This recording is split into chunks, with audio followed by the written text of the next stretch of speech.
The Marvel Multiverse RPG has a lot of different power sets, from spider powers to magic to shield bearer and everything in between. So this series of videos will be going over the different power sets and what the different powers are and so on and so forth. Since this is the first video, I thought I'd start with the basic power set, since it is the basic power set.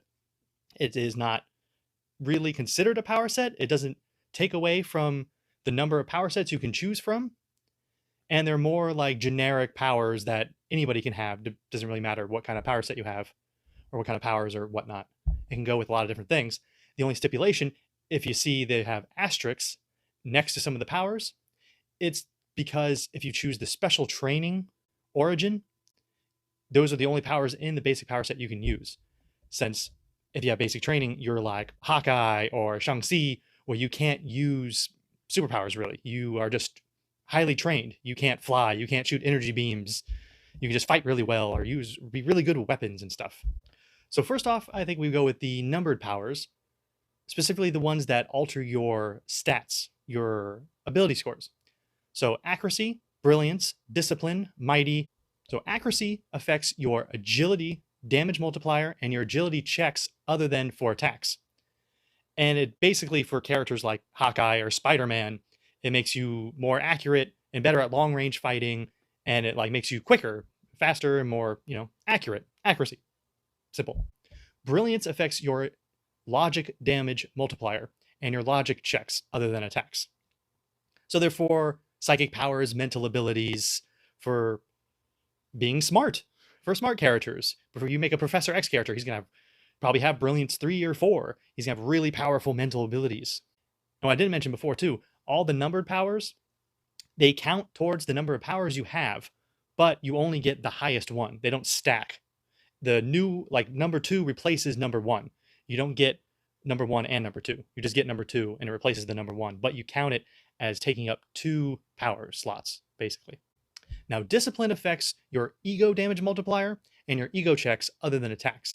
It's primarily for magic and magical kind of stuff. It like you have discipline and you're good at using your powers, essentially.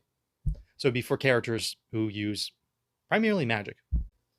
Now, mighty affects your melee damage multiplier and your melee checks other than attacks, but it also makes it so your character is treated as 2 sizes bigger for lifting, carrying, swinging, and throwing things. It makes them more mighty. Like for, you're making the Hulk. He'd probably have mighty 4. He's really strong. Then there are 2 other numbered abilities that go to 4 that don't necessarily affect your stats like the other ones do. Sturdy and Uncanny. So sturdy gives you more health damage reduction. So basically, when somebody attacks you, you minus 1 from their damage multiplier if they're attacking your health. And then Uncanny is for focus attacks. So if somebody attacks you with, say, an attack that attacks your focus, their multiplier will be reduced by whichever number of Uncanny you have. So if you have Uncanny 2, they do an attack on you, their damage multiplier gets minus by 2. And then there's Flight, which is also a numbered power, but it only goes to 2. So the first one, of course, both of them give you flight, give you the ability to fly. And of course, you have to have the first one in order to get the second one. In order to get the first one, you have to be at rank 2. So essentially, it lets your character fly. You get combat flight speed equal to your rank times your run speed. Outside of combat, it's 3 times that. You get a lot of flight. And then the second one, flight 2, is just for flight outside of combat. It makes it 50 times. You get a lot of flight. Crazy amount of. And then the last numbered power in the basic power set is Heightened Senses, which just makes it so you have heightened senses. You can see here, all of your senses are heightened. Basically, you're Daredevil. You have a wider range for your senses than other characters. So you get edges on your vigilance checks to perceive things. And enemies have trouble on checks. They try to sneak past your character because you can see better, hear better. You have heightened senses. You're Daredevil, you're Wolverine. You can smell across the field. There's a guy over there. So that's it for the numbered powers in the basic power set. All the rest of them are just single powers that are just by themselves. If it's something you want to give to your character, they're not anything that is connected to a specific power set. That's why they're in the basic power set. They're more like just generic stuff.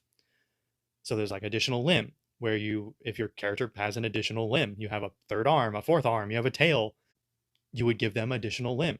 And then you have like the effect is the character has an additional appendage, like a tail or a pair of arms or something that you can use to lift objects, use tools, or otherwise take actions that normally require the use of a hand. This grants them an edge in melee and agility checks.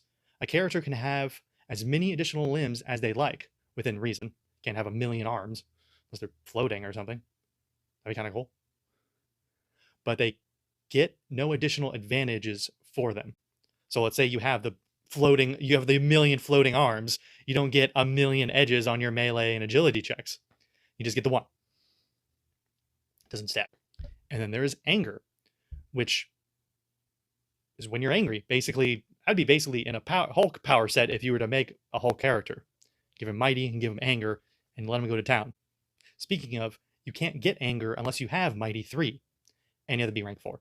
So it's for a higher level character. It's like you're even more powerful. Because like the effect is the character becomes angry and uses that anger to increase their strength. For every 10 points of focus they spend, they add plus 15 to their melee damage bonus, and they lose 2 from their logic. So like Hulk, you get stronger and angrier and more powerful, but then you lose intelligence. You kind of just like go blind. You get blinded by rage, essentially. And it lowers your logic defense. And then while you use this power, you cannot use any other powers that require concentration, because essentially you're blinded by rage. You're so angry, you're more powerful, and you can't do anything else. You can't focus on anything else. You're just focused on beating the crud out of whoever you're angry at. And there's Brawling, which is just like a passive power. It just makes it so you can use your melee defense against agility attacks. It's essentially, you're not good at range stuff. You're just good at in-close fighting, but you're so good at in-close fighting that if they do a long-range attack, you can use your in-close fighting knowledge to get out of the way. And then there's combat trickery, which you have to be rank 2 to get, and it's a reaction. Basically, you're being really tricky in combat. You're hard to hit. So once per battle, when the character is attacking targets of equal or higher rank, the character automatically rolls a 1 on their Marvel die, and that die cannot be affected by trouble. If the character is attacking multiple targets, all the targets must be of equal or higher rank. So basically, once per battle, you get a fantastic success on that roll because you're so good at combat, well, being tricky at combat. And then there's disguise, which is kind of like a passive power. You can appear to be someone else. So you're like the chameleon. You can change into other people. And presumably, I mean, you could do it if like you could run around a corner, change into somebody else. And then when the enemy comes to get you, then they wouldn't know that it's you. Because the effect is the character alters their appearance so that they appear to be someone else. The target number for anyone trying to see through the disguise is the character's ego defense. If the character is impersonating someone known to the other person, that person has an edge. So like in combat, you could kind of do that. Like if you hid and then disguised yourself, and then they would have to try and see through the disguise. You could pretend to be like some bystander or something. But typically this is probably going to be used for out of combat situations. You're trying to sneak into somewhere. You're trying to get information from somebody. You can disguise yourself as somebody else to try and trick them. And then there's energy absorption, which is basically like Captain Marvel power. Because you can take any health damage done to them after applying any damage reduction, ignore it, and add that number to your focus instead. And this way they can increase their focus up to double their regular maximum focus.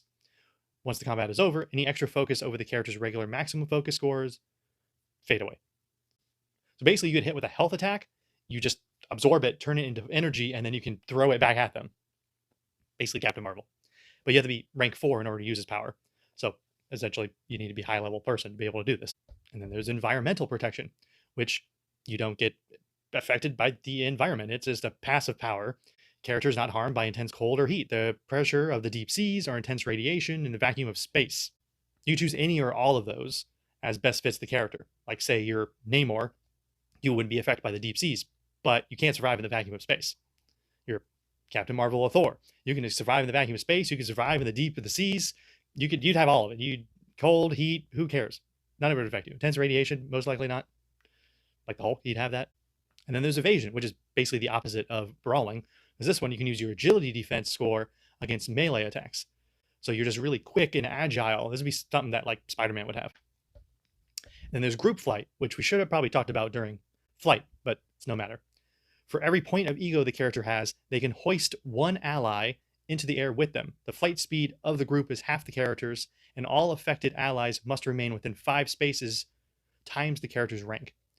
So it kind of depends on how you would want to do it. Obviously, you would need to have flight 1 in order to do this, and you have to be rank 2.